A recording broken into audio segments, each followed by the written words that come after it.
Hello guys story में दिखाए गए सब कैरेक्टर और जगह इमेजिनेशन है, काल्पनिक रूप से एक स्टोरी इमेजिनेशन है और स्टोरी को मनोरंजन के लिए बनाया गया है। इससे किसी भी भावनाओं और लोगों को ठेस नहीं पहुंचती है। चलो शुरू करते हैं स्टोरी। तुम फिक्र क्यों करती हो, मैं हूं ना। रुद्र आरोही एक दूसरे से मुंह फेर कर लेटे हुए थे। दोनों की ही आंख लग चुकी थी कि तभी रुद्र का फोन बज उठा। लगातार फोन बजने की आवाज सुन रुद्र और आरोही दोनों की ही नींद खुल गई। रुद्र ने फोन चेक किया तो देखा उसका दोस्त बॉबी उसे कॉल कर रहा था। रात के 11 बजने वाले थे इस टाइम उसके कॉल से। रुद्र ने भी थोड़ी हैरानी में उसका कॉल पिक करते हुए कहा, हेलो। तो उधर फोन पर बॉबी ने कहा, hello Rudra, I need help यार, मैं तेरे डोर पर खड़ा हूँ, कुछ बात करनी है। रुद्र ने उसकी बात सुनकर उससे पूछा, is everything all right. Bobby ने कहा, तू बाहर आ ना, फिर बात करते हैं। रुद्र ने एक नजर आरोही को देखा जो नींद में होने की वजह से फिर से सो चुकी थी। रुद्र ने उसे अच्छे से ब्लैंकेट से कवर कर उसके सिर को चूम लिया और फिर डोर बंद कर बाहर निकल आया। अपनी आंखों को मसलते हुए रुद्र ने जाकर मेन डोर ओपन किया तो सामने खड़े अपने दोस्त बॉबी को देख उसने पूछा, क्या हुआ, क्या बात करनी थी। मगर बॉबी कुछ कह पाता उससे पहले किसी ने उसे एक तरफ खींच दूर धकेल दिया। ये और कोई नहीं, आदित्य था। इधर रुद्र ने अपने सामने खड़े आदित्य के वजूद को देखा तो उसकी नींद पल भर में ही उड़ गई।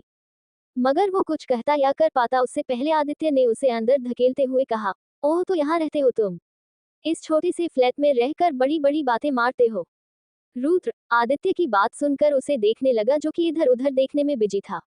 रुद्र ने आदित्य को देखते हुए कहा, अंकल एक बार हमें बात करनी चाहिए। इस पर आदित्य ने उसे पलटकर देख कठोरता से कहा, कॉल मी सर। आदित्य के कहे शब्दों को सुन रुद्र का मुंह खुला रह गया था पर खुद को नॉर्मल करते हुए उसने कहा, ओके सर, प्लीज एक बार मेरी बात सुन लें, मैं कुछ कहना चाहता हूँ। मैं आरोही को कभी कोई तकलीफ नहीं होने दूंगा, ट्रस्ट मी। अच्छा, क्या करोगे, उसे इस तरह की जिंदगी दोगे, इस छोटे से फ्लैट में उसे अपने साथ लाकर खुद को शूरवीर। ना ना, क्या कहा था क्षत्रिय, हाँ क्षत्रिय, समझते हो, इस घटिया जगह पर मेरी बेटी को अपने साथ रखोगे तुम। आदित्य ने रुद्र को बीच में टोक दिया। रुद्र उसकी बात सुन चुप हो उसे देखने लगा कि तभी आदित्य ने उससे पूछा, कितना कमाते हो। रुद्र ने इस पर अपनी चुप्पी तोड़ धीरे से कहा, जल्दी ही कमाने लगूंगा सर। आदित्य रुद्र की बात सुन हल्का सा मुस्कुराया पर तभी उसका ध्यान रुद्र पर गया। वो सिर्फ अपने बॉटम में था, यानी उसने बस लोअर पहना हुआ था और उसकी अपर बॉडी पर कुछ नहीं था। ये देख आदित्य को रुद्र पर गुस्सा आ गया। उसने अब गुस्से में उससे कहा, बकवास बंद करो, एंजल कहाँ है। रुद्र ने उसे देखते हुए कहा, सॉरी सर, आप उससे नहीं मिल सकते, वो मेरी वाइफ है और मेरे साथ ही रहेगी। आदित्य ने इस पर गुस्से में चिल्लाकर कहा, जस्ट शट अप। सूरज आदित्य के चिल्लाने पर सूरज अपने दो आदमी के साथ अंदर आया और उसने आदित्य के एक इशारे पर रुद्र को घेर लिया। रुद्र हैरान हो गया जब सूरज ने उस पर गन पॉइंट की। वहीं आदित्य उसने फ्लैट को अच्छे से देखा तो उसे पता चला कि ये फ्लैट एक BHK फ्लैट है। ये जान आदित्य के गुस्से की कोई सीमा नहीं रही थी। उसने सीधे सामने बेडरूम के डोर को एक जोरदार झटके के साथ खोल बाहर खड़े होकर ही चिल्लाया, एंजल बाहर आओ एंजल। इधर रुद्र ने उन आदमियों की पकड़ से छूटना चाहा पर सूरज को देख उसने आदित्य से कहा, ये बहुत ज्यादा हो रहा है सर, आरोही मेरी है, आप इस तरह उसे नहीं ले जा सकते। पर आदित्य ने उसे पूरी तरह इग्नोर करते हुए आरोही को आवाज देना जारी रखा जिसके चलते आरोही की नींद में खलल पड़ गया। वो आवाज सुन खुद चौंक गई और उठकर जल्दी से रूम से बाहर आई तो आदित्य को देख हैरान होते हुए फुसफुसाई, पापा। आदित्य ने उसका हाथ पकड़ उसे अपने साथ खींचते हुए कहा, चलो बच्चा, मम्मा वेट कर रही है तुम्हारा। आरोही ने आदित्य को देखा और अगले ही पल रुद्र को देख उसने जल्दी से कहा, नहीं पापा, मुझे कहीं नहीं जाना। आदित्य उसकी बात सुन रुका और उसने उससे पूछा, क्या कहा तुमने। अंडरस्को आदित्य आरोही को लेकर वापस मित्तल मेंशन पहुंचा तो आरोही बाहर ही खड़ी शुभी को देख आदित्य को छोड़ भागकर शुभी के पास गई और रोते हुए उसके गले लग गई। वहीं आदित्य वो चुपचाप अंदर जाने लगा तो आरोही ने उसे रोकते हुए कहा, पापा ये आपने बिल्कुल ठीक नहीं किया, मैं आपसे कभी बात नहीं करूंगी, आप क्यों नहीं समझते। आदित्य ने आरोही की ऊंची आवाज सुनकर गुस्से में कहा, बिहेव योरसेल्फ एंजल, मत भूलो कि डैड हूं तुम्हारा। इस पर शुभी ने गुस्से में कहा, आदित्य करना क्या चाहते हैं आप, क्यों इस तरह से। शुभी इस बारे में अभी कोई बात नहीं, मैं ऊपर बार में हूँ। ये कहते हुए आदित्य अंदर चला गया। वहीं आरोही वो एक बार फिर रोने लगी तो शुभी उसे रोते देख खुद भी अब दुखी हो गई। वो आरोही को अपने साथ अंदर ले आई। आरोही ने रोते हुए कहा, मम्मा प्लीज मुझे वापस जाना है, आई लव हिम मम्मा। आरोही ने रोते हुए शुभी को बताया कि किस तरह आदित्य उसे रुद्र को जान से मारने की धमकी देकर उसे यहाँ जबरदस्ती लेकर आया है। तो आरोही की बात सुन शुभी आदित्य की इस हरकत पर हैरान थी। उसने आरोही को अपने गले से लगाकर शांत किया और कुछ देर बाद उसे उसके रूम में पहुंचाकर ऊपर बने आदित्य के बार में गई तो देखा आदित्य ड्रिंक कर रहा था। शुभी ने आदित्य को देख गुस्से में कहा, आप क्या कर रहे हैं? कैसी जिद है ये? सब कुछ एक्सेप्ट किया ना आपने, तो इसे भी एक्सेप्ट कीजिए। एंजल की शादी हो चुकी है और वो प्यार करती है उस लड़के से। क्यों सब गलत कर रहे हैं? आदित्य ने एक बार फिर ग्लास होठों से लगा पूरी ड्रिंक एक बार में ही खत्म करते हुए कहा, शुभी मैं अभी इस बारे में कुछ नहीं कहना चाहता। वो मेरी बेटी है, मैं कुछ गलत नहीं कर रहा। जो गलत हो चुका है उसे ठीक कर रहा हूँ। शुभी ने आदित्य की बात सुन अपना सिर पकड़ लिया। वो कुछ समझना ही नहीं चाहता था। उधर आरोही का रोकर बुरा हाल था। कैसे आदित्य को समझाए? इधर आरोही रूम में आई तो बेड पर अपना फोन देख उसने जल्दी से रुद्र को कॉल कर दिया। उधर से रुद्र ने भी हाल ही उसका कॉल पिक करते हुए कहा, हेलो बेबी। आरोही उसकी आवाज सुन रो पड़ी तो रुद्र ने उसे शांत करते हुए कहा, बेबी प्लीज रोना बंद करो। आरोही ने रोते हुए रुद्र से पूछा, रुद्रांश कल कल अब सब कैसे होगा? रुद्र ने आरोही की बात सुन बड़े प्यार से कहा, कैसे क्या? तुम फिक्र क्यों करती हो? मैं हूं ना। आरोही ये सुन अब कुछ शांत हुई। उसने कुछ सोच रुद्र से पूछा, रुद्रांश आप सच में मुझसे प्यार करते हैं ना? इस पर रुद्र ने कहा, तुम्हें अब भी शक है? आरोही ने जल्दी से ना में सिर हिलाते हुए कहा, नहीं। आरोही को रुद्र से अपने प्यार का इजहार कर कोई पछतावा नहीं था, पर हाँ उसे उसके करीब आने पर अभी भी एक झिझक महसूस हो रही थी जिसके चलते वो उससे दूर हो जाती थी, पर वो सच में उसके साथ रहना चाहती थी। एक हफ्ते तक उसका मूड ऑफ था रुद्र की कही बातों से, पर फिर आज खुद रुद्र की ही बातों ने उसका मूड ठीक भी किया था। रुद्र के पास को वो एक्सेप्ट तो नहीं कर पा रही थी, पर रुद्र के लिए अपने प्यार को वो कम भी नहीं कर पाई थी, इसलिए सब जानकर भी उसका साथ चाहती थी। वहीं शुभित के रूम में शुभित और ईशु दोनों ही गहरी नींद में थे कि तभी ईशु पलटकर शुभित के करीब आ गई। इस सब में शुभित की आंख खुल गई और ईशु को अपने इतने करीब देख वो उसे नींद में होते हुए भी देखने लगा। उसे ईशु की सांसें अपने गले पर महसूस हुई तो एक मीठा एहसास उसे अंदर तक रोमांचित कर गया। आंखों में नींद की जगह अब एक मदहोशी छाने लगी तो वो थोड़ा उससे दूर हो एकटक अब सोती हुई ईशु को ही देखने लगा। सोते हुए वो और भी प्यारी लग रही थी। शुभित की नजरें उसके चेहरे पर घूमते हुए अब नीचे उसके गले पर जा टिकी। नजरें गले से होते हुए थोड़ा और नीचे आई तो ईशु की डीप नेक नाइट ड्रेस में उसके क्लीवेज को देखो जैसे वाकई अपने होश खो बैठा और उसने अपनी आंखों पर हाथ रखते हुए कहा, ओह गॉड, ये मुझे हराना चाहती है। अपनी आंखों से हाथ हटा शुभित ने एक बार फिर ईशु के गले पर नजर डाली और अगले ही पल उससे मुंह फेर कर लेट गया। दोनों में आज ही आरोही और रुद्र को लेकर बहस हुई थी। वैसे आज तो आरोही और रुद्र का नाम था, उन दोनों की 4 महीने की शादी में ऐसा कोई पल नहीं था जो उनका सुकून से भरा हो। ये सोच शुभित को अपने दिल में एक दर्द सा महसूस हुआ। जितनी मोहब्बत उसने ईशु से की थी शायद वो मोहब्बत अब ईशु के दिल में उसके लिए बची ही नहीं थी। वो मानता है कि उससे गलती नहीं, बहुत बड़ी गलती हुई अपने भाई और अपने प्यार पर उसने एतबार नहीं किया, पर इसमें भी पूरी गलती उसकी नहीं थी। खुद ईशु ने भी तो उससे हमेशा ही बहुत सी बातों को छुपाया था और आज कितने बेदर्दी से उसने उससे ये कह दिया कि वो प्यार को समझता ही नहीं क्योंकि उसने कभी किसी से प्यार किया ही नहीं। क्या वो नहीं जानती कि वो उससे कितना प्यार करता है? और वो भी तब से जब उसे एक लड़के और लड़की के बीच प्यार का मतलब भी नहीं पता था। सब कुछ सोचते हुए शुभित वापस ईशु की तरफ ही पलट गया। वो अब भी उसे दर्द दे बेफिक्र होकर सो रही थी। शुभित ने अपना हाथ बढ़ा ईशु के गाल को छू कर कहा, ईशु, पर वो उसकी आवाज सुन हिली भी नहीं। शुभित खिसकते हुए थोड़ा और उसके करीब आ गया। अब दोनों एक बार फिर एक दूसरे के बेहद करीब थे। शुभित की नजरें ईशु की बंद आंखों से होकर उसके हल्के गुलाबी होठों पर पड़ी तो वो उसके भरे हुए होठों को देख उन्हें चूमने के लिए मचल गया।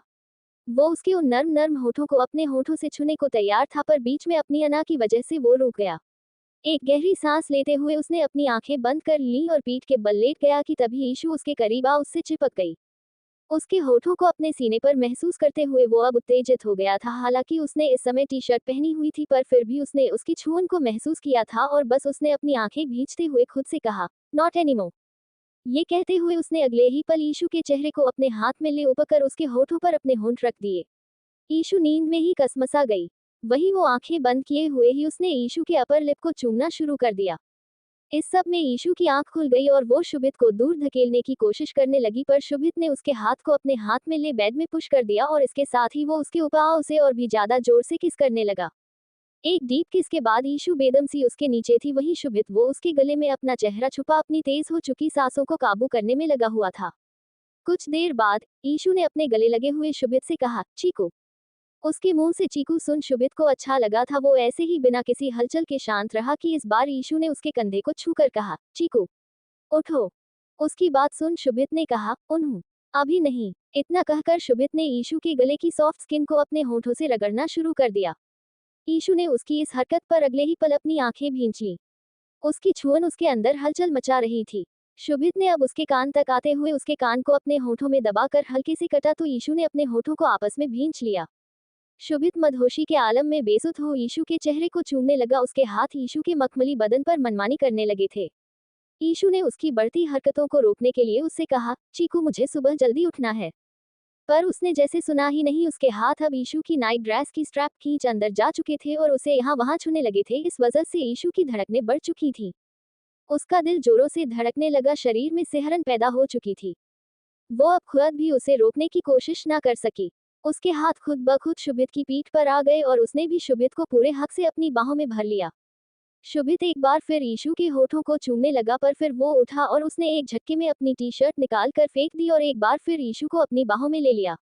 इस पल उसका रुकना बेहद मुश्किल था। वो सब भूल बस ईशु में समा जाना चाहता था। उसकी भीनी खुशबू में खो जाना चाहता था। ईशु के बदन से उस पतली सी नाइटी को उसने बुरी तरह से फाड़कर अलग कर दिया और बस उसके सीने में अपना चेहरा छुपा उसे चूमने लगा। ईशु ने भी उसे खुद को सौंपते हुए उसे अपनी बाहों में भरना चाहा, पर शुभित ने उसके दोनों ही हाथों को अपने हाथों से पकड़कर उसके सिर के ऊपर ले जा उसे अपने और भी करीब कर लिया। रात के करीब 2 बजे ईशु पर अपना सारा प्यार लुटा थक कर चूर शुभित उसके ऊपर ही निढाल होकर सो गया था। अंडस्को सुबह के 4 बजे के अलार्म से ईशु और शुभित दोनों की ही नींद खुली तो देखा दोनों एक दूसरे की बाहों में थे। ईशु उससे अलग हो ब्लैंकेट संभाल कर उठ गई। वहीं शुभित वो भी ब्लैंकेट खींच फिर से सोने को हुआ तो ईशु ने ब्लैंकेट खींचते हुए कहा, अरे अरे क्या कर रहे हो। उसकी आवाज सुन शुभित ने नींद में ही कहा, सोने दो प्लीज। इस पर ईशु ने गुस्से में कहा, मेरी नींद खराब कर खुद सो रहे हो। कहा था मैंने कि मुझे सुबह जल्दी उठना है। शुभित ने नींद में ही पूछा, पर क्यों उठना है। ईशु ने एक नजर उस पर डालते हुए गुस्से में ही कहा, पूजा करनी है मुझे, क्योंकि मेरा पहला करवा चौथ व्रत है। वो भूल गया था और ये ईशु को अच्छा नहीं लगा था। वहीं शुभित ने जब ये सुना तो उसकी नींद जैसे उड़ ही गई। वो अफसोस से घिर गया कि वो तो भूल ही गया और उसने रात में ईशु को सोने भी नहीं दिया। वो उठ गया कि तभी ईशु ने रूम की लाइट ऑन कर दी। ईशु ने शुभित से मुंह फेरते हुए कहा, मुझे बाथरोब चाहिए। शुभित ने हाँ में सिर हिलाया और खुद कपड़े पहन ईशु को बाथरोब ला कर दिया तो वो बाथरोब पहन उसे इग्नोर करते हुए जाने लगी कि तभी शुभित ने उसका हाथ पकड़ते हुए कहा, ईशु सॉरी, मैं भूल गया था। ईशु ने उसकी बात सुनकर उसे देखा और फिर अपना हाथ छुड़ाते हुए कहा, कोई बात नहीं, वैसे भी क्या फर्क पड़ता है, व्रत मुझे रखना है, तुम सो सकते हो। ये कहते हुए वो अब बाथरूम में चली गई और शुभित वो अब चाह कर भी नहीं सो पाया। इधर शुभी भी उठ चुकी थी, जानती थी कि ईशु का पहला करवा चौथ है, इसलिए उसने उठकर जल्दी ही सारी तैयारी कर ली थी। उसके साथ जागी सपना जी शुभी को लाल साड़ी में सजी संवरी देख मुस्कुरा दी। उन्हें शुभी का पहला करवा चौथ याद आ गया था। आज कितने सालों बाद इस घर में ये सुबह हुई थी। शुभी के जाने के बाद आदित्य ने कोई त्योहार मनाया ही कहाँ था। डाइनिंग टेबल पर शुभी ने सरगी सजाई ही थी कि आदित्य भी रेडी होकर नीचे आ गया और उसने शुभी से पूछा, कुछ मदद करूं। शुभी आदित्य से नाराज थी, ऐसे में वो आज के दिन कुछ भी ऐसा वैसा बोल आज का ये दिन खराब नहीं करना चाहती थी, इसलिए वो चुप ही रही। वहीं आदित्य उसकी नाराजगी समझ गया था पर उसने भी कुछ नहीं कहा। तभी ईशु भी नीचे आ गई। जल्दी जल्दी में उसने अपने गीले बालों को सुखाया तक नहीं था, पर इस समय वो बहुत ही सुंदर दिख रही थी। सिंपल से लाल रंग के सूट में उसका गोरा रंग और अधिक निखर कर आ रहा था। पर शुभी ने उसे इस तरह देख डांटते हुए कहा, ईशु बेटा बाल क्यों नहीं सुखाए, सर्दी लग जाएगी। ईशु ने अपने सिर पर दुपट्टा डालते हुए कहा, मम्मा वो मैं लेट हो रही थी, आइए पूजा कर लेते हैं। इधर ऊपर खड़ी आरोही उन दोनों को देख मुड़ी तो अपने सामने खड़े शुभित को देख उसने अपना सिर झुका लिया। शुभित ने उसके पास जाते हुए कहा, एंजल। पर आरोही वो चुपचाप वहां से वापस अपने रूम में चली आई। उसकी आंखें भर आई थीं। उसे याद आ गया था कि किस तरह रुद्र उनके करवा चौथ के लिए एक्साइटेड था। व्रत तो उसने भी किया था, पर वो नहीं जानती थी कि सरगी की रस्म कैसे होगी और फिर ये रस्म तो वो रुद्र की माँ के साथ करती, पर ये सब तो पॉसिबल ही नहीं था। इसलिए उसने सरगी की रस्म किए बिना ही व्रत रख लिया। प्यार मिल जाए पिया का प्यार मिल जाए। आरोही रूम में ही थी कि तभी उसका फोन बजा। कॉल रुद्र का था। आरोही ने कॉल पिक किया तो उधर रुद्र के कानों ने सबसे पहले आरोही की चूड़ियों की खनक सुनी। वो मुस्कुरा दिया और उसने आरोही से कहा, गुड मॉर्निंग बेबी। आरोही ने उसकी आवाज सुनकर उससे पूछा, इतनी जल्दी उठ गए? तो रुद्र ने कहा, हाँ, मेरी परफॉर्मेंस रिकॉर्ड होनी है, इसलिए जल्दी उठना पड़ा। अभी थोड़ा टाइम बच गया था तो सोचा थोड़ा तुमसे बात कर लूं। Happy Karwa Chauth baby, and I hope this Karwa Chauth brings endless love and happiness to our life. Aarohi ने उसकी बात सुन उदासी से कहा, क्या हैप्पी करवा चौथ? रेडी होकर बैठी हूँ, पर मैंने सरगी की रस्म नहीं की। कैसे करूँ? आपकी माँ तो है नहीं मेरे साथ। उसकी बात सुन रुद्र ने कुछ सोचते हुए कहा, ओह सॉरी, मैं तो तुम्हें बताना भूल गया। छोटी माँ ने कहा था कि हमारे यहाँ पर सरगी की रस्म नहीं होती है। जो भी पूजा होगी शाम को होगी। आरोही ने कहा, अच्छा, फिर ठीक है। रुद्र उसकी बात पर मुस्कुराया पर फिर अगले ही पल टाइम चेक करते हुए उसने आरोही से कहा, ओके बाय, मुझे लेट हो रहा है। आरोही ने भी उसे बाय किया और कॉल कट किया कि तभी उसे याद आया कि वो व्रत तो करेगी पर बिना रुद्र के ये व्रत पूरा कैसे होगा। कुछ सोच उसने फिर से रुद्र को कॉल किया पर अब वो कॉल ही पिक नहीं कर रहा था। इधर नीचे तब तक ईशु ने शुभी के साथ मिलकर पूजा करने के बाद सरगी भी खाली थी। आदित्य उन दोनों को देख मुस्कुराया और अपने स्टडी रूम में चला गया। कितने दिनों बाद ये दिन उसकी लाइफ में आया था। शुभी ने ईशु को आज शाम में पहनने के लिए एक रेड कलर का बहुत ही खूबसूरत लहंगा दिया था, साथ ही सारा श्रृंगार का सामान। सब कुछ लेकर ईशु रूम में वापस आई तो देखा शुभित बेड पर बैठा हुआ था। उसे जागा देख ईशु ने कहा, इतनी जल्दी क्यों उठ गए? अभी सो सकते हो। अभी सुबह के 5:30 बजने को थे। ये देख शुभित ने उठकर खड़े हो ईशु के पीछे पीछे जा उसका हाथ पकड़ते हुए पूछा, क्या हुआ है? ईशु ने शुभित की बात सुन अपने हाथों में पकड़ा हुआ सामान देखा तो शुभित ने सब सामान उसके हाथ से ले वही सोफों के बीच पर ही सेंटर टेबल पर रख दिया और ईशु की तरफ मुड़ा तो ईशु ने घबराते हुए पूछा, क्या? शुभित ने उसका हाथ पकड़ उसे अपनी बाहों में खींचते हुए पूछा, ऐसा कब तक चलेगा? क्यों उखड़ी रहती हो मुझसे? I need answer. ईशु ने उसकी बेचैनी देख उसके सीने पर अपने दोनों हाथ रख उसे दूर धकेलने की कोशिश करते हुए कहा, मैं कहाँ? कल तुम ही बेवजह बहस कर रहे थे। गलत हो तुम और डैड के साथ मिलकर गलत ही कर रहे हो। ईशु की बात सुन शुभित को गुस्सा आ गया और उसने ईशु पर पकड़ मजबूत करते हुए कहा, मैं हमारी बात कर रहा हूँ। शुभित ने गुस्से में ही आगे कहा, क्यों हमारे बीच कुछ ठीक नहीं है? हाँ मानता हूँ तुम पर शक किया, पर क्या करता, बातें मेरे कंट्रोल में नहीं थी। मुझे बहकाया गया, जबरदस्ती मुझे तुम्हारे और शान के खिलाफ भड़काया गया। और मैं फिर भी उस बात को गलत नहीं लेकर गया था क्योंकि तुमने मेरा जवाब नहीं दिया था तो मुझे लगा कि क्या पता तुम शान को पसंद करने लगी हो और वो जो मेरे साथ था वो तुम्हारा बचपना हो। तुम दोनों को अकेले छोड़ दिया था पर डैड के बुलाने पर वापस आया तो तुम्हें देख नहीं कंट्रोल कर पाया अपनी फीलिंग्स। मुझे जलन महसूस हुई शान से और उस जलन में उस दिन ना जाने क्या क्या बोल गया। नहीं बोलना चाहिए था, पर क्या करूं, हो गई गलती। ईशु अब तक चुप खड़ी उसकी बात सुन रही थी पर जैसे ही वो चुप हुआ तो ईशु ने अपना सिर झुकाए हुए ही धीरे से कहा, गलतफहमी हो गई थी तो एक बार कुछ पूछा क्यों नहीं? आज जाकर भूल गए मुझे? और वापस आए भी तो किस तरह का बिहेवियर था तुम्हारा मेरे साथ? शुभित ने अपना सिर हिलाते हुए कहा, नहीं स्वीट हार्ट, मैं तुम्हें भूलूंगा। बचपन से तुम्हें अपना माना है, कैसे कुछ सालों की दूरी में तुम्हें भूल सकता हूँ? ऐसा सोचा भी कैसे तुमने? ये कहते हुए शुभित ने झुककर ईशु के होठों को अपने होठों से छूना चाहा मगर ईशु ने अपना मुंह फेरते हुए कहा, क्या कर रहे हो? व्रत है मेरा। उसकी बात सुन शुभित ने उसे अपने गले लगाते हुए कहा, अच्छा ठीक है, नहीं करूंगा किस। और मेरा बिहेवियर तुम्हारे लिए ठीक ही था पर तुम्हें शान के साथ देख गुस्सा आ गया था, इसी वजह से वो सब करता चला गया। गलतफहमी थी ही और फिर तुम्हारा शादी के लिए हाँ कहना मुझे और गुस्सा दिला गया। मुझे लगा कि तुम शान के साथ होते हुए भी मुझसे शादी करना चाहती हो। इससे शान का दिल टूट जाएगा। पर तुम्हारे पास होने पर मैं भी बेईमान हो गया और तुम्हें बस शान से छीनने की कोशिश करने लगा बगैर ये जाने कि तुम दोनों के बीच कुछ भी नहीं था। इस पर ईशु ने कहा, मुझे तो सोचते भी नहीं बन रहा कि तुम इतना सब कुछ कैसे सोच सकते मेरे बारे में। ये कहते हुए ईशु ने शुभित को दूर धकेल दिया। एक बार फिर उसका मूड खराब हो गया था। अंडस्को वही दूसरी तरफ अपने शो के सेट पर रुद्र रेडी था अपनी आज की परफॉर्मेंस के लिए। आज की परफॉर्मेंस ही डिसाइड करने वाली थी कि वो सेमीफाइनल राउंड में जाएगा या नहीं। पर आज उसे देख लग रहा था कि वो राउंड में जाएगा ही जाएगा। बहुत खुश था, ना जाने क्यों पर खुश तो था। दिमाग में उसके आरोही ही थी और उसके गाने की खास बात यही थी कि आजकल वो आरोही को अपने दिलो दिमाग में बसा कर ही कुछ गाता था। वो वही गाता था जो वो फील करता था। वो अपनी परफॉर्मेंस के लिए जाने लगा था कि तभी सक्षम ने उसके गले लगते हुए कहा, बेस्ट ऑफ लक। रुद्र ने मुस्कुराते हुए कहा, थैंक्स, आता हूँ। सक्षम ने हाँ में सिर हिलाया तो रुद्र वहां से स्टेज पर जा पहुंचा। उसने गाना गाना शुरू किया। चूड़ी जो खन के हाथों में, हाय, चूड़ी जो खन के हाथों में, याद मुझे भी आने लगी है भीगी भीगी रातों में। ओ, याद मुझे सताने लगी है भीगी भीगी रातों में। हम भी तुम पर मरने लगे, तेरे रंग में रंगने लगे, जब से तुमको देखा सनम, रातों में भी जगने लगे। रुद्र को एक बार फिर से आरोही और अपनी बरसात की पहली मुलाकात याद आई तो वो खुश हो और भी उस गाने को जीते हुए गाने लगा। उसके चेहरे पर छाई खुशी को देख आज तो जजेस भी मुस्कुरा रहे थे। रिमझिम सी बरसातों में, हाय, रिमझिम सी बरसातों में, याद मुझे भी आने लगी है भीगी भीगी रातों में।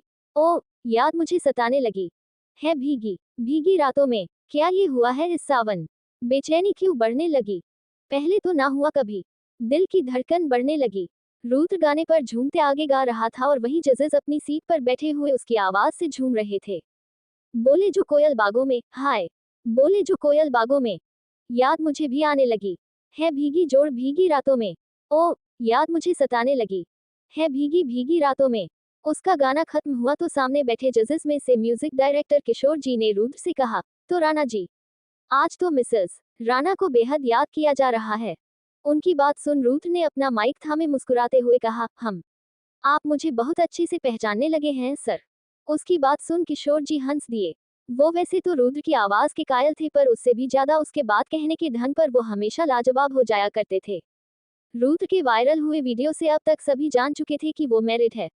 वैसे तो उसकी फीमेल फॉलोइंग इससे कम होनी चाहिए थी पर आरोही के लिए उसके प्यार को देख उसकी फैन फॉलोइंग उस वायरल हुई वीडियो से बड़ी ही थी। किशोर जी के पास ही बैठी फेमस सिंगर रेहाना ने रुद्र को देखते हुए कहा, रुद्र, सबसे पहले तो आपका नाम मुझे बहुत पसंद है और दूसरी बात ये कि मुझे बहुत बुरा लगा जानकर कि आप शादीशुदा हैं। इस पर किशोर जी ने रेहाना से पूछा, आपका इरादा क्या था रेहाना? इस पर रेहाना मुस्कुरा दी और उसने बात को बदलते हुए कहा, वैसे आज की परफॉर्मेंस की बात करें तो मैं एक बार फिर कुछ बोलने लायक नहीं रही हूँ। रुद्र, आप जिस तरह से ओल्ड सॉन्ग्स के साथ एक्सपेरिमेंट करते हैं वो बहुत ही सक्सेसफुल एक्सपेरिमेंट होता है। एमजैंग, सुपर्ब। जजेस से तारीफ लूटकर रुद्र वापस आया तो उसका खिला चेहरा देख सक्षम खुश हो उस पर लगभग टूट ही पड़ा था। रुद्र को सच कहें तो इस शो में विन होने या ना होने से कोई फर्क नहीं पड़ने वाला था, वो बस अपना नाम कमाना चाहता था जो कि खराब हो गया था करिश्मा के मैटर की वजह से। आज रुद्र और उसके गाए हुए गाने सोशल मीडिया पर बवाल मचा रहे थे। अंडरस्कोर मित्तल मेंशन में शाम के समय शुभित आदित्य के साथ ऑफिस से आज जल्दी वापस लौट आया था, पर रूम में आया तो देखा ईशू तो वहां थी ही नहीं। इधर टेरेस गार्डन में ईशू और आरोही बस मेहंदी लगवा कर फ्री हुई थी।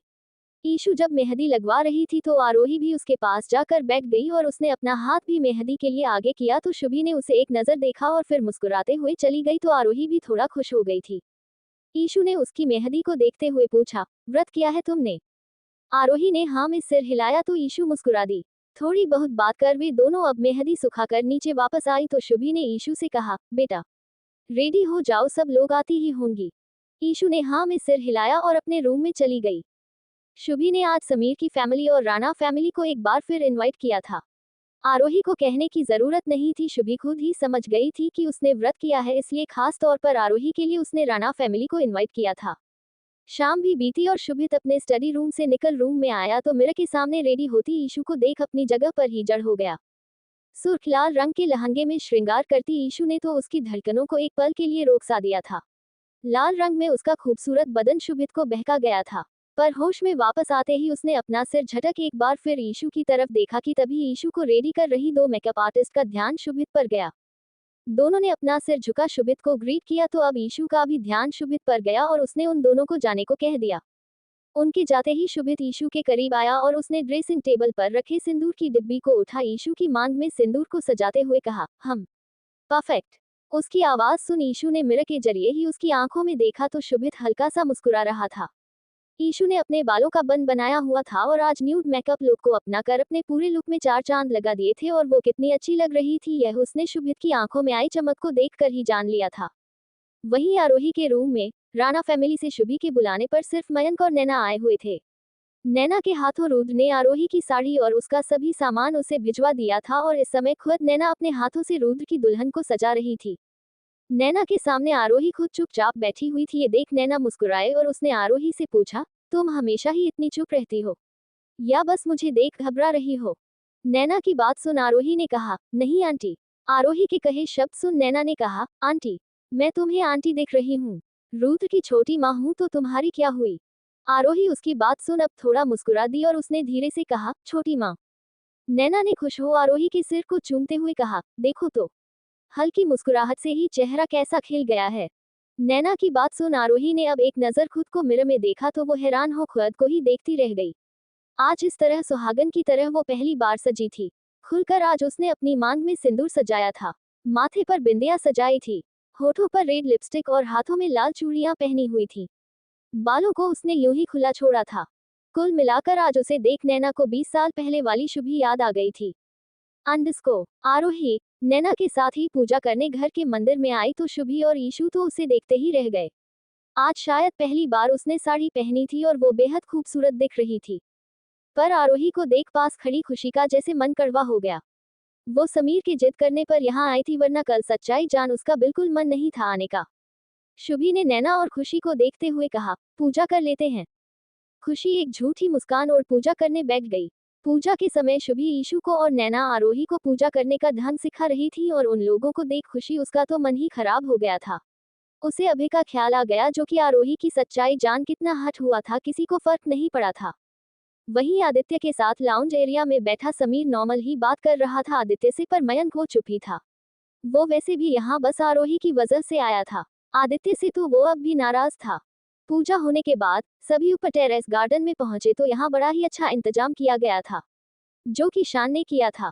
सभी को आते देख सौम्या के पास से हट शान ने आगे बढ़ते हुए कहा, सॉरी लेडीज, अभी चांद नहीं आया है, पर तब तक आप बोर ना हो इसके लिए मैं तो कहता हूँ ये टाइम भी एंजॉय करो।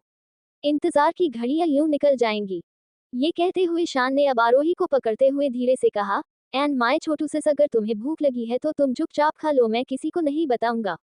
आरोही ने उसकी बात सुन मुंह बनाते हुए कहा, भाई। तो शान हंसने लगा। एक तो आरोही को प्यास लगी थी ऊपर से रुद्र कैसे और कब आने वाला है ये सोच सोचकर उसको टेंशन हो रही थी कि तभी शान ने शुभी का बताया हुआ म्यूजिक सिस्टम पर एक सॉन्ग प्ले कर दिया। प्यार मिल जाए पिया का प्यार मिल जाए, हाँ ऐसा प्यार मिल जाए। गाना सुन शुभी ने खुशी और नैना का हाथ पकड़ ईशु से कहा, आओ जब तक चांद नहीं आ जाता तब तक थोड़ा डांस करते हैं।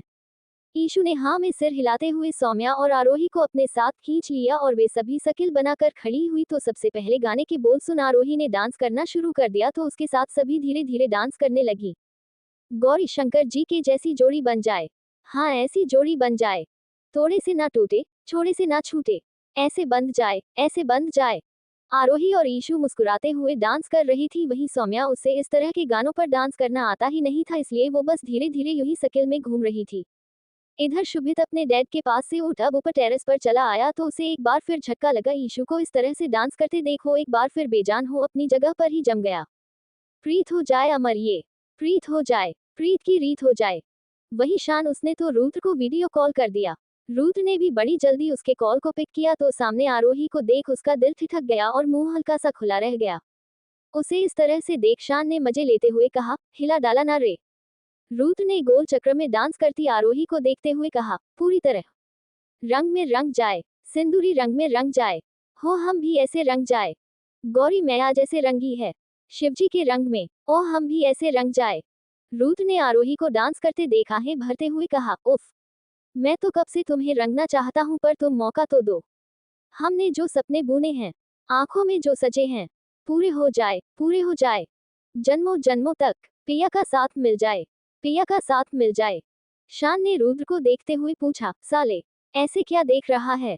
इस पर रुद्र ने चिढ़ते हुए कहा, अबे साले, अब तुम भी बोल लो, तुम्हारा बाप तो मेरे पीछे पड़ा ही है तुम भी पड़ जाओ। अपने कान में ईयरफोन पर रुद्र की आवाज सुन शान हंसने लगा और उसने हंसते हुए पूछा, हे कहाँ वे साले तू? रुद्र ने कहा, तेरे घर के बाहर। अब कैसे आऊं मैं अंदर?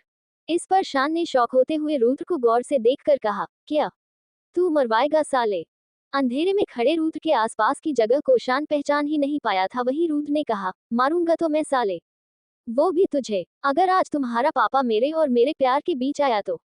शान ने रुद्र की बात सुन उछलते हुए कहा, क्यों? मैं क्यों मार खाऊं भला? इस पर रुद्र खामोश रहा और उसने एक बार फिर आरोही को मोहब्बत से देखा। साड़ी में आज क्या कमाल लग रही थी। उससे दूर हो ऐसा लग रहा था रुद्र को, जैसे दिल पर सैकड़ों छुरियां चल रही हों। पहली बार इस तरह से वो उसके सामने साड़ी में थी। जोड़ी बन जाए, हाँ ऐसी जोड़ी बन जाए। प्यार मिल जाए, हाँ ऐसा प्यार मिल जाए। वही गाना अभी खत्म भी नहीं हुआ था कि समीर और मयंक के साथ ऊपर आए आदित्य ने आरोही को सभी के बीच इस तरह से सज संवर कर डांस करते हुए देखा तो वो गुस्से से भर गया और लाल हो उसने अगले ही पल चिल्लाते हुए कहा, एंजल, किसी एक को चुनना होगा। आदित्य की तेज आवाज सुन सभी अपनी जगह पर ही रुक गईं। शान ने आदित्य को देख वीडियो कॉल कट कर म्यूजिक सिस्टम बंद कर दिया। आदित्य ने आरोही के पास आते हुए पूछा, क्या है ये सब? आरोही आदित्य को अपना सिर उठाकर देखने लगी तो आदित्य ने एक बार फिर उससे पूछा, मैं कुछ पूछ रहा हूँ। इस तरह से रेडी होने का क्या मतलब है? इस पर पास खड़ी नैना ने कहा, आदि भैया, भूलिए मत कि आपकी बेटी अब शादीशुदा है। आज के लिए इस तरह से सजने संवरने में गलत क्या है? आदित्य ने नैना की बात सुन गुस्से में नैना को घूरा तो नैना चुप हो गई। इधर शुभित का फोन बजने लगा तो वो सब छोड़ चुपचाप वहां से निकल गया। वहीं आदित्य ने अब फिर से आरोही की तरफ मुड़ते हुए कुछ कहना चाहा था कि तभी शुभी ने पास आकर आदित्य का हाथ पकड़ लिया। आदित्य ने शुभी को देखते हुए पूछा, तुम इस सब के बारे में जानती थी? शुभी ने आदित्य का हाथ दबाते हुए धीरे से कहा, प्लीज आदित्य, इस वक्त आप चुप रहिए। आदित्य ने गुस्से में अपना जबड़ा भींच लिया कि तभी सौम्या ने कहा, चांद आ गया। उसकी बात सुन शान ने भी जल्दी से कहा, हाँ मम्मा आइए ना, आपको चक्कर आ रहे थे ना? समीर ने भी माहौल बिगड़ते देख कहा, हाँ आदि, पूजा कर पहले और भाभी को पानी पिला। ये कहते हुए समीर ने खुशी को इशारा किया तो वो उसका इशारा समझ जल्दी से शुभी की थाली ले आए और उसने शुभी को थाली देते हुए कहा, ये लो शुभी। नैना, शुभी और खुशी तीनों ही अब मयंक, आदित्य और समीर के साथ खड़ी होकर चांद की पूजा कर रही थी। वहीं ईशु और आरोही वो साइड में खड़ी हुई थी। रुद्र तो आरोही के पास था नहीं और शुभित वो भी किसी कॉल की वजह से वहां से चला गया था। शान गया था उसे बुलाने। नैना, खुशी और शुभी ने चांद की पूजा कर अब अपने अपने पतियों की पूजा की। पूजा करने के बाद शुभी ने आदित्य के पैर छुए और जिसके बाद आदित्य ने शुभी को अपने हाथों से पानी पिलाना चाहा कि डैड। आदित्य शुभित की आवाज सुन पलट कर उसको देखने लगा कि तभी शुभित के पीछे आते रुद्र को देख आदित्य के हाथों से पानी का ग्लास छूटकर नीचे गिर गया और एक बार फिर आदित्य के चेहरे की एक्सप्रेशन बदल गई और वो गुस्से से भर गया। मगर वो रुद्र से कुछ कह पाता उससे पहले शुभित ने बीच में आते हुए कहा, प्लीज डैड, रुकिए, बहुत हो गया। एंजल, शुभित की आवाज सुन आरोही ने रुद्र से नजरें हटा अपने भाई को देखा तो शुभित ने उसे अपने पास आने का इशारा किया। आरोही धीरे से चलकर उसके पास गई तो शुभित ने आरोही के सिर पर हाथ रखते हुए पूछा, एंजल बच्चा, तुम बोलो, तुम क्या चाहती हो? क्या तुम सच में रुद्र के साथ जाना चाहती हो? आरोही का सिर झुका हुआ था पर शुभित की बात सुन उसने अपना सिर उठाकर एक नजर आदित्य को देखा और फिर शुभी को देख अपना सिर हिलाते हुए कहा, हाँ भाई, मैं जाना चाहती हूँ। ये कहते हुए आरोही की आंखें भर आई। वहीं आदित्य ने गुस्से में आरोही से कहा, सोच समझकर जवाब देना एंजल। याद रखना अगर इस लड़के के साथ तुम गई तो फिर मुझसे तुम्हारा कोई नाता नहीं होगा। आरोही सिसक उठी और उसने अपना सिर उठा आदित्य का हाथ पकड़ते हुए कहा, पापा प्लीज इस तरह से ना कहें। आदित्य ने अपना हाथ छुड़ाते हुए कहा, नहीं एंजल, चीकू ठीक कह रहा है, बहुत हो गया। इसलिए अब तुम मुझे बताओ, ये लड़का या तुम्हारी फैमिली क्या इम्पोर्टेंट है तुम्हारे लिए?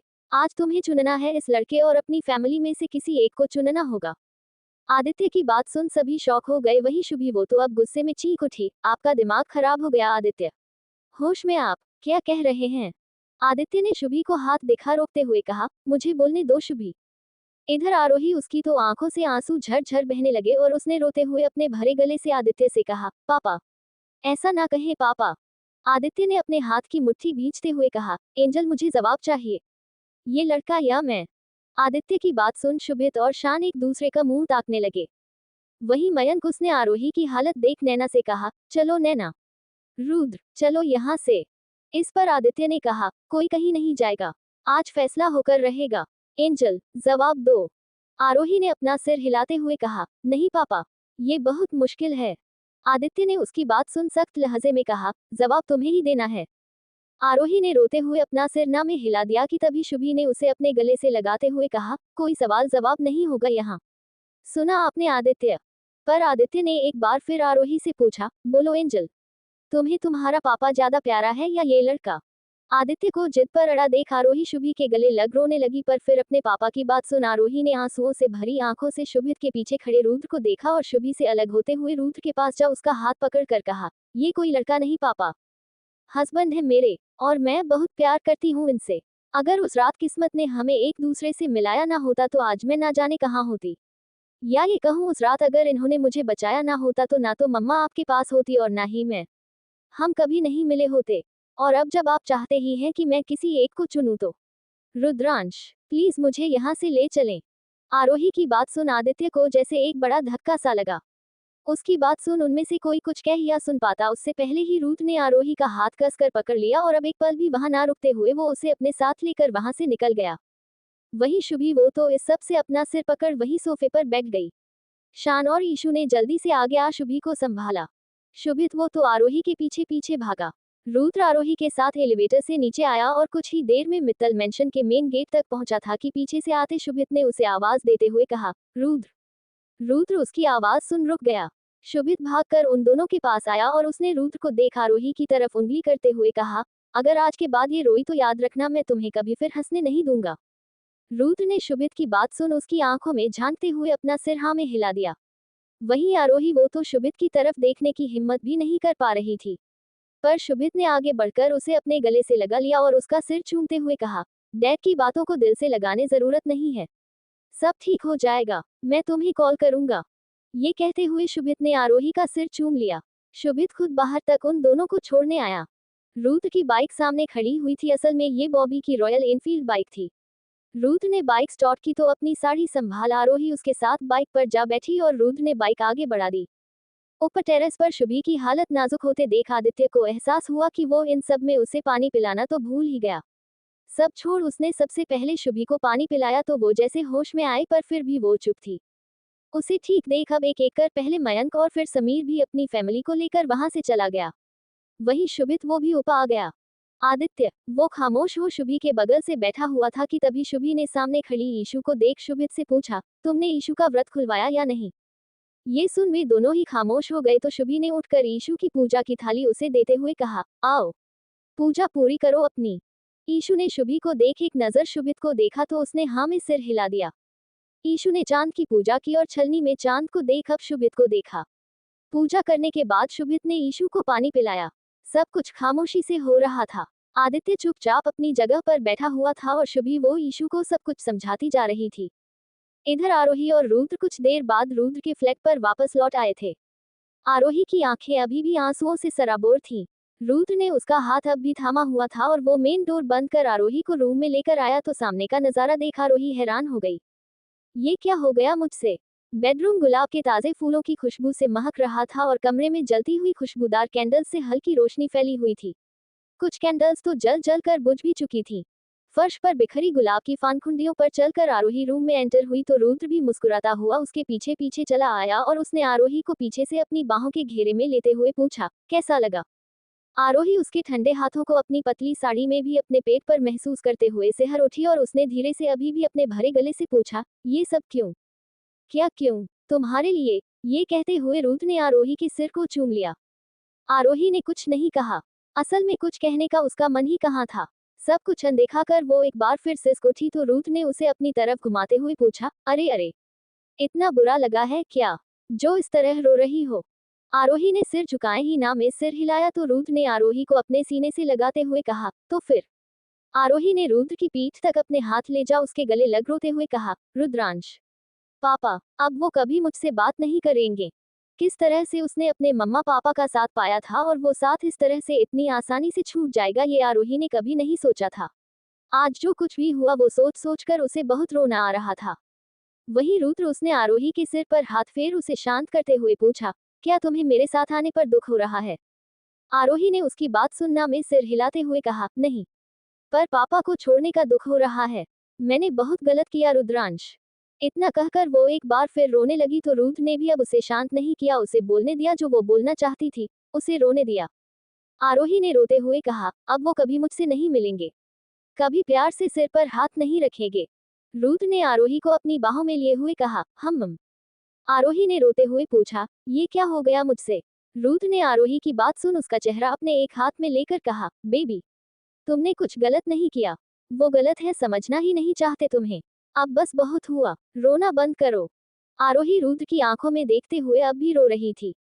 रुद्र ने आरोही की आंखों से आंसू पोंछते हुए कहा, प्लीज बेबी, रोना बंद करो और अब चलो पूजा करते हैं, मुझे प्यास लगी है। आरोही ने रुद्र की बात सुन उसे देखते हुए पूछा, प्यास? क्यों? रुद्र ने हंसते हुए कहा, क्यों? क्या, मैंने भी फास्ट किया है और वो भी पहली बार। अब मुझसे और नहीं झेला जा रहा।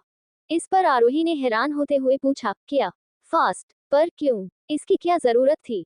रुद्र ने आरोही की आंखों में देखते हुए कहा, जरूरत थी? किया मैंने मेरी मर्जी, ताकि हम दोनों हमेशा साथ रहें। अब छोड़ो, जाओ फेस वॉश कर लो, फिर पूजा करते हैं। आरोही ने हाँ में सिर हिलाया और बाथरूम में चली गई। अंडस्को दूसरी तरफ मयंक और नैना घर वापस पहुंचे तो देखा सभी लोग डिनर कर रहे थे। सोनम और आध्या सभी को सर्व कर रही थी। आध्या ने कोई छुट्टी ली नहीं थी 4-5 महीनों से, तो अब 1 हफ्ते की छुट्टी लेकर आई थी। करवा चौथ व्रत भी उसने नहीं किया था, इसलिए राजीव के आने ना आने पर उसे कोई फर्क नहीं पड़ा। नैना ने जल्दी से हाथ धो आध्या के पास आते हुए कहा, आध्या तुम बैठो, मैं सर्व करती हूँ। ये कहते हुए नैना ने मयंक से कहा, आप ही बैठ जाए।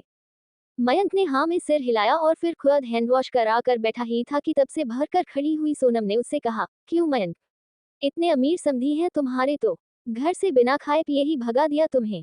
सोनम के तंजिया लहजे को साफ महसूस करते हुए निखिल ने उसे टोकते हुए कहा, सोनम। तो सोनम चुप हो गई और किचन में चली गई। अर्चना जी ने एक नजर मयंक को देखा तो दोनों एक दूसरे को देख हल्के से मुस्कुरा दिए। मयंक ने अब धीरे धीरे सब जो भी कुछ मित्तल मेंशन में हुआ वो सबको बताया तो निखिल ने अपनी मुट्ठी भींच गुस्से में कहा, मैं इस लड़के से परेशान हूँ।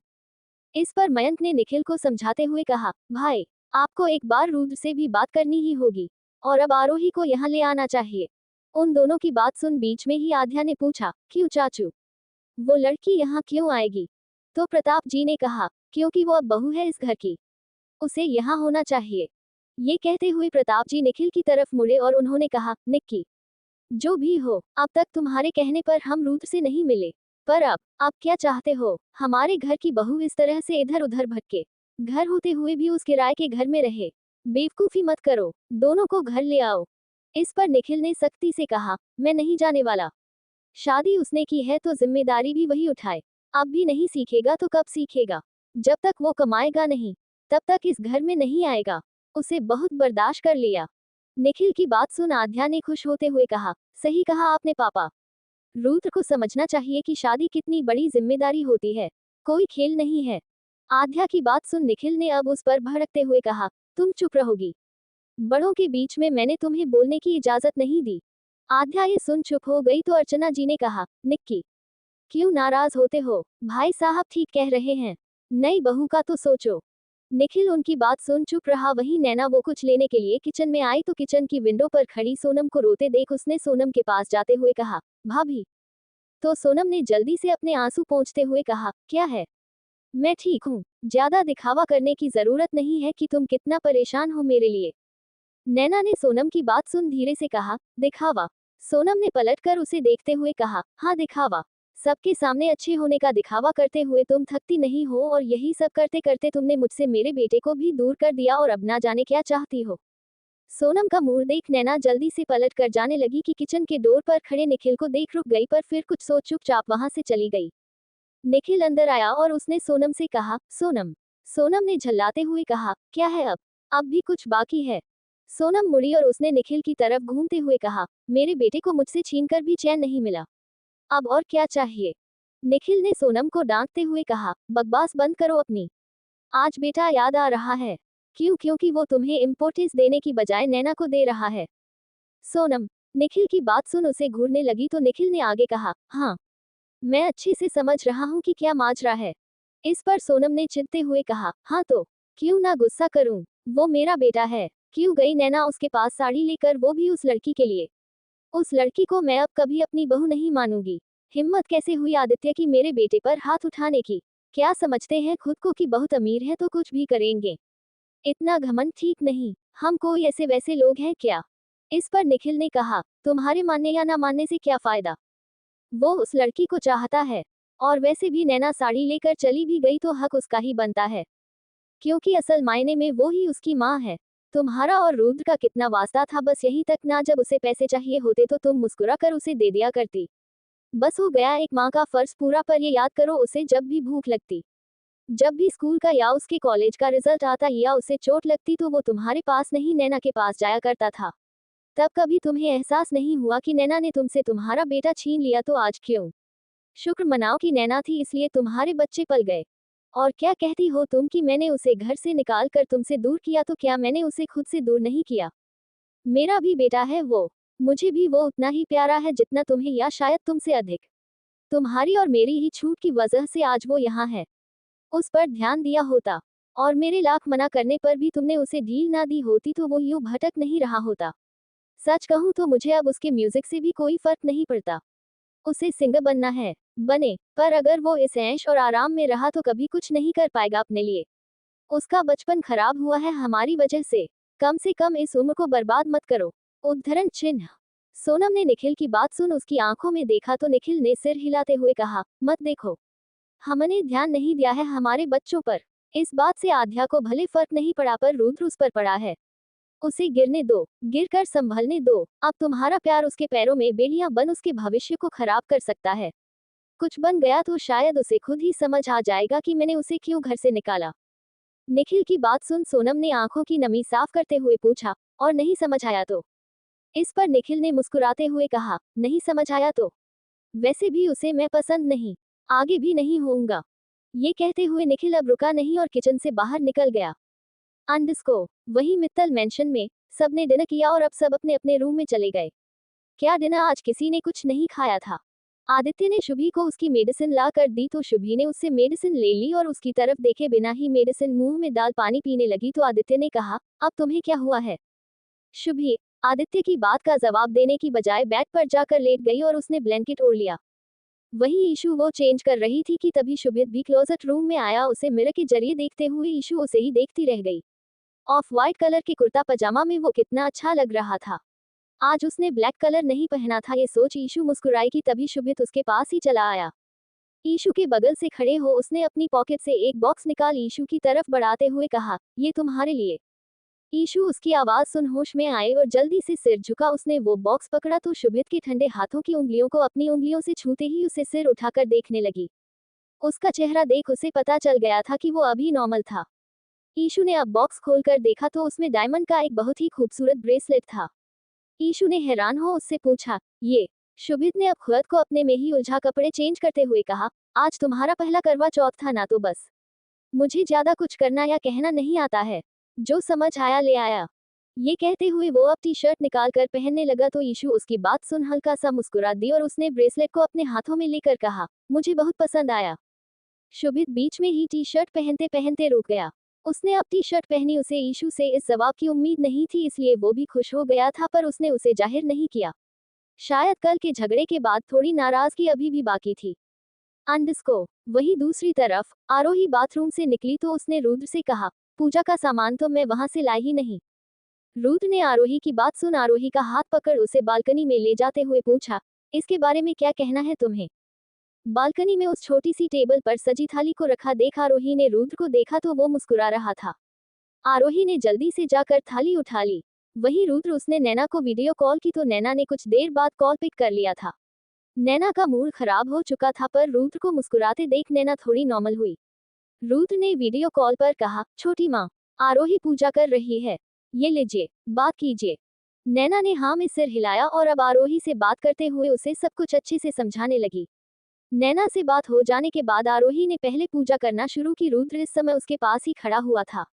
पूजा करने के बाद आरोही ने अब रुद्र को तिलक लगाकर छलनी में चांद को देख फिर रुद्र को देखा। इसके बाद आरोही ने रुद्र के पैर छूना चाहा तो रुद्र ने आरोही का हाथ पकड़ लिया, पर आरोही ने हाथ छोड़ा, रुद्र के पैर छू लिए। रुद्र ने भी इस सब के बाद आरोही को पानी पिलाया और अब आरोही को पानी का ग्लास पकड़ाया तो आरोही को याद आया कि रुद्र का भी फास्ट है। उसे सच में बहुत अच्छा लगा था, इसलिए हल्का सा मुस्कुरा कर उसने रुद्र को पानी पिला दिया। रुद्र ने अब आरोही को पकड़ते हुए कहा, जल्दी से खाना लगाओ यार, बहुत भूख लगी है। आरोही ने हाँ में सिर हिलाते हुए कहा, हाँ अभी बनाती हूँ, बस आधा घंटा दें, जल्दी से कुछ बना देती हूँ। रुद्र ने आरोही को रोकते हुए कहा, अरे नहीं बेबी, मैंने खाना पहले ही ऑर्डर कर दिया था, तुम बस लगा दो। रुद्र की बात सुन आरोही ने थोड़े गुस्से में कहा, बाहर से क्यों मंगवाया? फालतू खर्चे करने का शौक है आपको? रुद्र ने आरोही के पास जाते हुए कहा, अरे बाबा, फास्ट था तुम्हारा, इसलिए किया, अब छोड़ो भी, जल्दी करो। आरोही सिर हिलाते हुए वहां से चली गई। आरोह खाना लगाने के बाद रुद्र को बुलाने के लिए रूम में वापस आई तो रुद्र को देख डोर पर ही ठिठक कर खड़ी रह गई। रुद्र ने आज ब्लैक कलर की शर्ट और जीन्स पहना हुआ था, पर अब उसकी शर्ट के सारे बटन्स खुले हुए थे और उसकी चौड़ी छाती दिख रही थी। वो रूम में खड़ा स्मोकिंग कर रहा था और एक हाथ में फोन पकड़े हुए उसमें कुछ कर रहा था। एक तो रूम में खुशबूदार कैंडल्स के जलने पर माहौल ही कुछ अलग था, ऊपर से रुद्र का इस तरह से सामने होना। आरोही की रुद्र से अब नजरें हटने को राजी नहीं थी कि तभी रुद्र ने फोन से नजरें हटाकर आरोही को देखा तो आरोही की तो जैसे सांसें थम गईं। जैसे वो रुद्र को देखकर कोई गलती कर रही थी या फिर जैसे उसकी कोई चोरी पकड़ी गई। वो हड़बड़ा गई। तुम्हें इस साड़ी में देख मैं अपना कंट्रोल खो चुका हूँ। रुद्र सिगरेट बुझाकर आरोही के पास आने लगा तो ये देख आरोही ने अपना सिर झुका लिया और डोर को पकड़कर खड़ी हो गई। रुद्र की नजरों की तपिश से उसका चेहरा इस समय शर्म से दहक कर लाल हो उठा था कि तभी रुद्र ने उसके करीब आते हुए पूछा, खाना लग गया? उसकी बात सुन आरोही अपना सिर उठाकर उसे देखने लगी। वहीं रुद्र वो उसकी आंखों में देख रहा था। उसे तो रुद्र का करीब आना कुछ और ही लगा था, पर फिर अपने सभी ख्याल झटक कर उसने हाँ में सिर हिलाया तो रुद्र ने कहा, रुको, मैं आता हूँ। थोड़ी ही देर में रुद्र रूम में खाना लेकर आया और वो खाना सीधे बालकनी में ले गया तो आरोही उसकी इस हरकत पर थोड़ी कंफ्यूज हो गई। वो रुद्र का इंतजार करने लगी पर वो वापस नहीं आया तो अब खुद ही बालकनी में गई। वहां जाकर उसने देखा कि रुद्र बालकनी की लाइट ऑफ कर वहां रखी उस छोटी सी टेबल पर आसपास रखी चारों कैंडल्स जला रहा था। आरोही का ध्यान उस बालकनी के कोने में भी पड़ा जहां इस समय सफेद रंग की बेडशीट डाल बिस्तर लगाया हुआ था और उस बिस्तर पर भी गुलाब की पंखुड़ियां जगह जगह फैली हुई थी। आरोही ने सब देखते हुए रुद्र से पूछा, ये आप क्या कर रहे हैं? रुद्र उसकी आवाज सुन मुड़ा और उठकर आरोही के पास जा उसका हाथ पकड़ लिया। वो उसे अपने साथ ले आया और उसने आरोही को बालकनी में लगे उस बिस्तर पर बैठाते हुए कहा, कैंडल लाइट डिनर की तैयारी कर रहा था। हो गया सब। आरोही बगल से बैठे रुद्र को देखने लगी कि तभी रुद्र ने कहा, अभी बजट टाइट है इसलिए इस तरह से कैंडल लाइट डिनर कर रहे हैं, बट जल्दी ही तुम्हें बाहर कैंडल लाइट डिनर करवाऊंगा। आरोही ने सामने टेबल पर सजे उस डिनर को देखते हुए कहा, ये मेरा पहला कैंडल लाइट डिनर है जो कि मेरे लिए सबसे ज्यादा बेस्ट कैंडल लाइट डिनर होने वाला है। आरोही के चेहरे पर मुस्कान देख रुद्र ने उसका हाथ पकड़कर अपने होठों से छूकर पूछा, सच? तो आरोही को एक सिहरन सी महसूस हुई और उसने झट से अपना हाथ रुद्र से छुड़ाते हुए पूछा, बताइए क्या खाएंगे आप? रुद्र ने टेबल के नीचे रखी एक रेड वाइन की बोतल निकालते हुए कहा, जो तुम खाओगी वही मैं खा लूंगा। पर आरोही का ध्यान इस समय रुद्र के हाथ में पकड़ी बोतल पर था इसलिए उसने रुद्र से पूछा, ये क्या है? रुद्र ने वाइन का कैप निकाल वाइन को कांच के ग्लास में डालते हुए कहा, रेड वाइन है। आरोही ने इस पर मुंह चिढ़ाते हुए कहा, मतलब ड्रिंक कर रहे हैं ना? इस पर रुद्र ने कहा, नहीं बस मुझे इस तरह से डिनर करना पसंद है। आरोही ने अब कुछ नहीं कहा और मुंह फेर लिया तो रुद्र ने अपना वाइन से भरा ग्लास खाली करते हुए कहा, आओ डिनर करते हैं। ये कहते हुए वो अब खुद ही सर्व करने लगा। थोड़ी ही देर में दोनों ने डिनर किया। इस बीच रुद्र ने एक और वाइन का ग्लास पी लिया था। डिनर कर दोनों अब बिस्तर पर बैठे हुए थे। आरोही खुले आसमान में उस लाल चंद्रमा को देख रही थी कि तभी रुद्र ने उसकी साड़ी का पल्लू अपनी मुट्ठी में पकड़कर उसे पीछे अपनी बाहों में खींच लिया। आरोही चौंक गई और उसने धीरे से पूछा, ये क्या था? इस पर रुद्र ने उसके कान में फुसफुसाते हुए कहा, शश शश। आरोही ने अपना सिर घुमाते हुए रुद्र की आंखों में देखा तो उसकी आंखों में आई शोक ही देख आरोही के शरीर में एक झुरझुरी दौड़ गई। आरोही ने धीरे से कहा, रुद्रांश। रुद्र ने आरोही को अपनी बाहों में समेटते हुए कहा, हाँ। आरोही चुप हो गई, आगे कुछ बोल ही नहीं पाई कि तभी रुद्र ने कहा, पता है कब से ना जाने कब से तुम्हें बिना किसी डर के इस तरह से अपनी बाहों में भरकर प्यार करने का जी चाह रहा था। आरोही ने उसकी बात सुनकर उससे पूछा, कब से? रुद्र ने आरोही के कंधे पर अपना चिन टिकाते हुए कहा, जब तुम्हें पहली बार किस किया था तब से। आरोही रुद्र की बात सुन शर्म से गड़ गई। उसे याद आया कि किस तरह उसने रुद्र के किस करने पर उसे थप्पड़ ही दे मारा था। वो अपनी सोच में गुम थी कि तभी रुद्र ने उसे और अधिक अपने करीब खींच उसे अपनी गोद में ही बैठा लिया। आरोही ने उसकी इस हरकत पर झेपते हुए कहा, क्या कर रहे हैं? कोई हमें इस तरह देख लेगा तो ना जाने क्या सोचेगा। इस पर रुद्र ने आरोही के कंधे पर अपने होंठ रखते हुए कहा, कोई नहीं देखने वाला। ये कहते हुए रुद्र ने आरोही की साड़ी में हाथ डाल उसकी साड़ी में खुले उसके सॉफ्ट मक्खन जैसे पेट पर अपने सख्त हाथों को टिका दिया। रुद्र की छुअन से आरोही की अब धड़कनें तेज होने लगी और उसने अगले ही पल रुद्र से दूर छिटक कर उठते हुए कहा, मैं ये सब साफ कर देती हूँ। रुद्र ने जाती हुई आरोही का हाथ पकड़कर उसे वापस अपने पास खींच लिया और अब अपना सिर उसकी गोद में रखते हुए कहा, कहीं नहीं जाओगी तुम। यहीं यहीं मेरे पास रहो। रुद्र की आवाज में अब एक मदहोशी आने लगी थी जो कि आरोही साफ महसूस कर पा रही थी। आरोही की खुद धड़कनें बड़ी ही तेज गति से चल रही थी। तभी रुद्र ने आरोही का हाथ पकड़कर अपने हाथों में लेते हुए कहा, तुम्हें कुछ नहीं पता।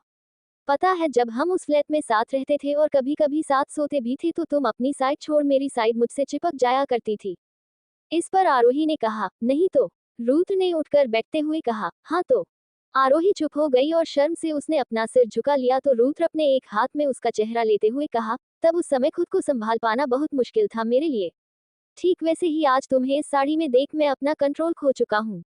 पागल कर दिया है आज तुमने मुझे। तुम साड़ी पहनकर तो अलग ही दिख रही हो। आरोही ने उसकी मदहोशी से भरी बातें सुन उसे एक नजर उठाकर देखा, शायद ये वाइन का हल्का नशा था जो उस पर हावी होने लगा था।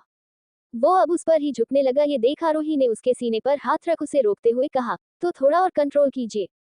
कम से कम हमारी फैमिली को तो मानने दीजिए। रुद्र का आरोही की बात सुन मूड खराब हो गया और इस बार वो बुरी तरह से चिढ़ गया। उसने आरोही पर से हाथ साइड में बैठते हुए कहा, तुम्हें नहीं लगता कि अब ये ज्यादा ही हो गया है? हम हस्बैंड वाइफ हैं और अब हमें हमारे रिश्ते में आगे बढ़ जाना चाहिए। पर तुम छोड़ो, जाकर अंदर सो जाओ। मैं यहीं सोऊंगा। आरोही ने रुद्र को देखते हुए पूछा, यहाँ यहाँ पर तो। पर रुद्र ने आरोही को बीच में ही रोकते हुए कहा, प्लीज जाओ यहाँ से। आरोही उठकर जाने लगी तो रुद्र मुंह फेर कर लेट गया। आरोही को उसका इस तरह से रूठना अच्छा नहीं लगा। एक तो उसका मूड आज पहले से ही सही नहीं था, ऊपर से अब रुद्र की नाराजगी। आरोही ने उठकर अपना पल्लू संभाल वहां से सब सामान लाकर किचन में रख दिया और अब जब वापस बेडरूम में सोने आई तो उसे रूम की सजावट देख रुद्र का ख्याल आया। रूम में एक एक कर कैंडल्स बुझने लगी थी पर खुशबू और रोशनी अभी भी कुछ बाकी थी। कुछ सोच आरोही बालकनी में आए और जाकर रुद्र के पास लेट पीछे से उसके गले लग गई तो रुद्र ने अपनी आंखें खोलते हुए पूछा, क्या है अब? ये क्या कर रही हो? आरोही ने उसकी बात पर धीरे से कहा, मैं सोच रही थी कि कंट्रोल आप कल से कर लेना। रुद्र आरोही की बात सुनकर एक झटके में पलट गया और उसने आरोही को अपनी बाहों में खींचते हुए पूछा, क्या कहा तुमने? आरोही ने शर्मा कर रुद्र के गले से लगते हुए कहा, यही कि आप कल से कंट्रोल कर लेना। रुद्र आरोही के कहने का मतलब समझ खुशी से लगभग चिल्ला उठा और उसने आरोही के होठों पर एक जोरदार चुंबन देते हुए कहा, आई लव यू बेबी। आरोही उसे खुश देख मुस्कुरा उठी कि तभी रुद्र ने बिस्तर से उठकर अब आरोही को उठा अगले ही पल आरोही को अपनी गोद में उठा लिया।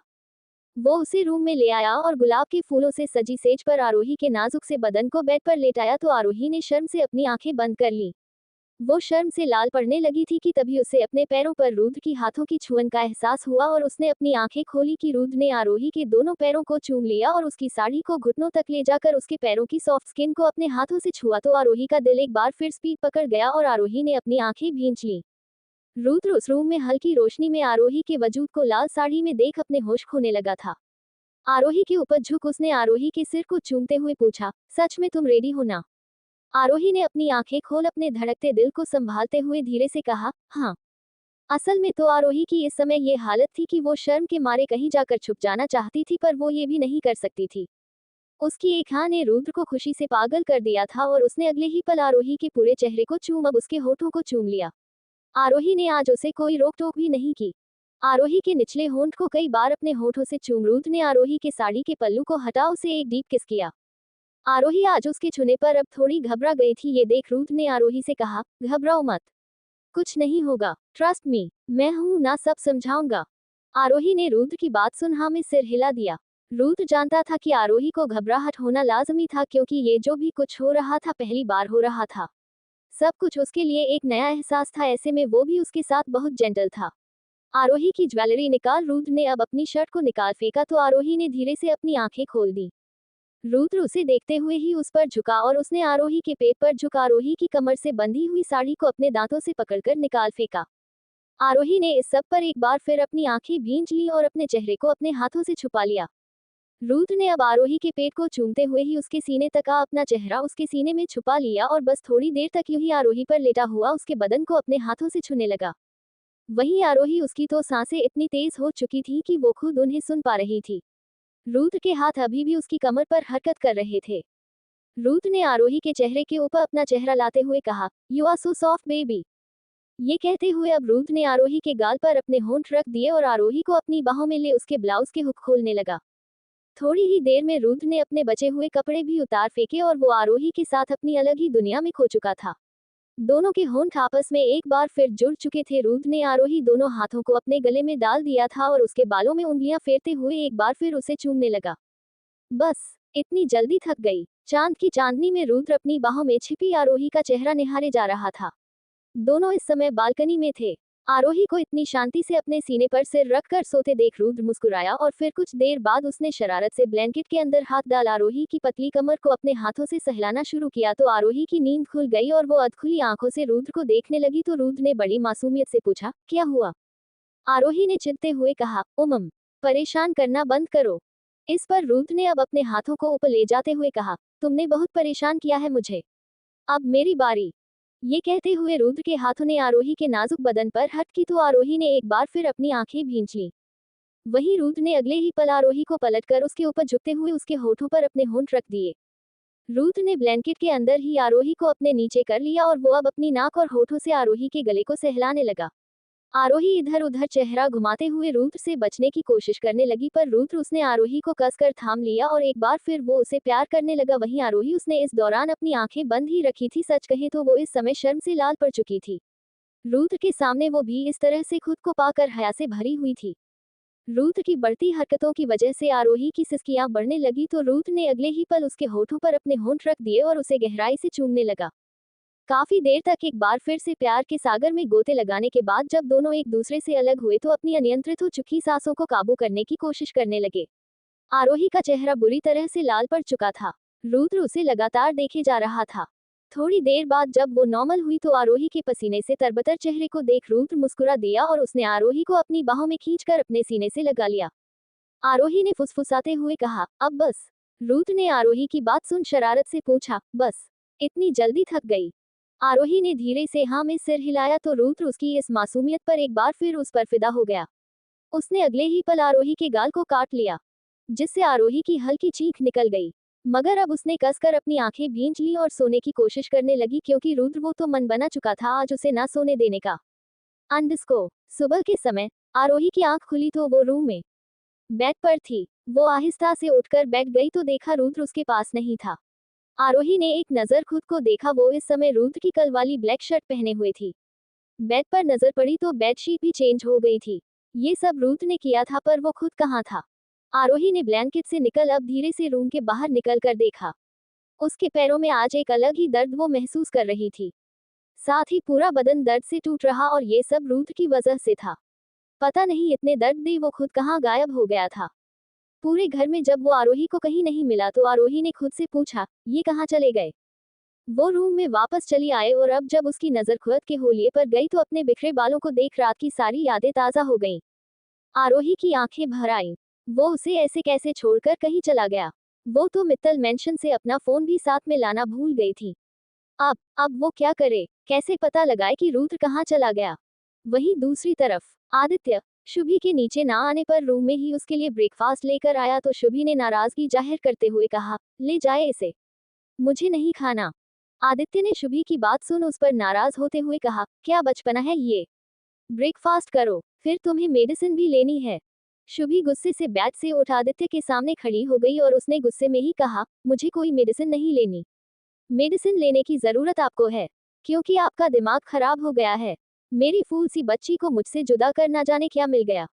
अभी छोटी ही तो है वो, पर उस पर इतना प्रेशर डाला कि वो उससे दब गई। शुभी की बात सुन आदित्य ने सीरियस होते हुए कहा, वो खुद दबी है, उस लड़के की वजह से। शुभी ने हिकारत भरी नजरों से आदित्य को देखते हुए कहा, आप अब भी नहीं समझ रहे ना? तो आदित्य ने कहा, एंजल ने खुद वो रास्ता चुना है, इसमें मैं क्या कर सकता हूँ?